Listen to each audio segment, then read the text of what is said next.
Kuchisake-Onna, the slit-mouthed woman? They say she was once beautiful. In her town, her smile could make the coldest hearts melt, her laughter like a bell through quiet streets. But beauty bred jealousy, and jealousy bred cruelty. Some say it was her husband, others a lover scorned, who slit her mouth from ear to ear.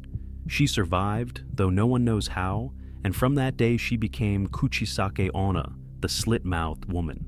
A shadow in the night, a horror that stalks the streets, searching for the living to join her in silence. At first, the stories are subtle, whispered warnings in dark corners. Travelers who walk alone feel an eerie stillness. Even in a busy street, the sound of footsteps behind you may vanish when you turn. But the worst are the nights when the air is thick with fog or the streets are silent. That is when she appears. She is quiet at first. A figure in black, long hair falling in front of her face, surgical mask hiding the horror beneath. She walks slowly, deliberately, as if every step is measured to unnerve you. And then she stops. Her eyes, sharp and black as coal, meet yours. And she asks softly, "Am I beautiful?" The first time you hear her voice, it is almost hypnotic.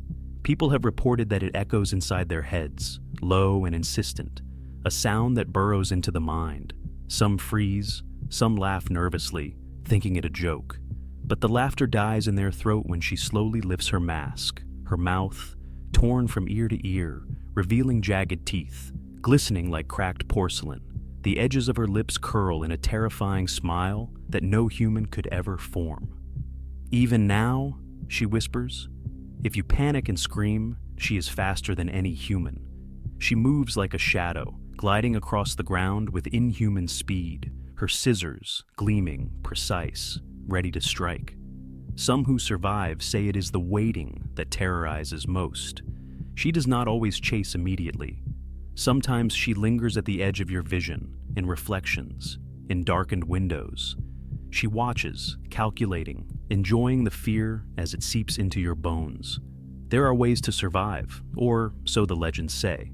Some claim that answering average or so-so confuses her, that throwing money, candy, or small objects may distract her, and that praying or invoking holy words can sometimes protect the weak. But none of these methods are guaranteed. Once she decides, she pursues relentlessly.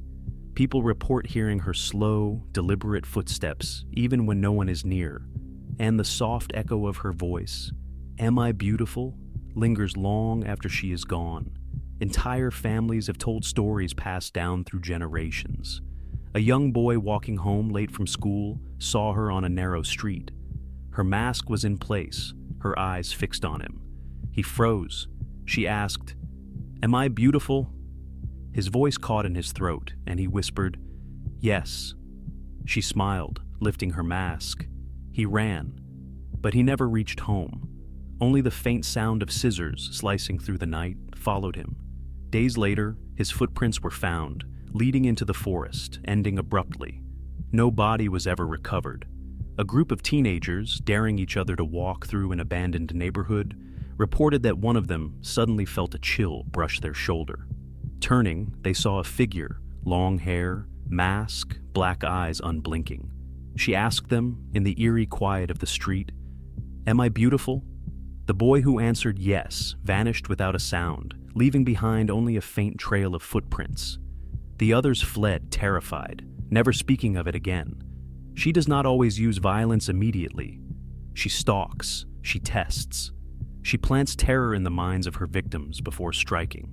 Survivors claim that even after she disappears, they feel her presence in mirrors, shadows, and reflections of glass.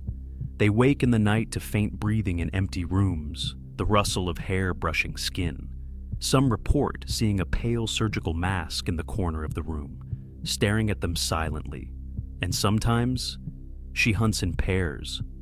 One night, a young woman walking home reported seeing two masked figures in the alley. She froze, heart pounding. One stepped forward, black hair, mask in place, asking softly, "Am I beautiful?" The other emerged silently from the shadows, identical yet wrong in some subtle way. The movements too smooth, the silence too complete.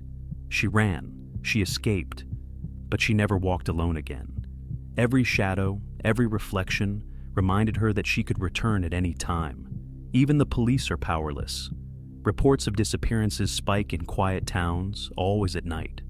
The only clue left behind are the faint marks of footprints and the occasional scissors abandoned in the street. But she is never far.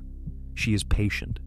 She waits for the fear to build. She thrives on terror, feeding on it, letting it grow until her victim is paralyzed with dread. Elders warn children never to walk alone. Travelers are told to stay in groups, and yet curiosity, defiance, or carelessness leads to her victims. For the slit-mouthed woman is not bound by doors, walls, or reason. She moves through shadows, mirrors, and fog. She is a predator of the mind as much as the body. Some say she seeks beauty, others revenge. Some claim she collects souls, storing them in the silence of her mask.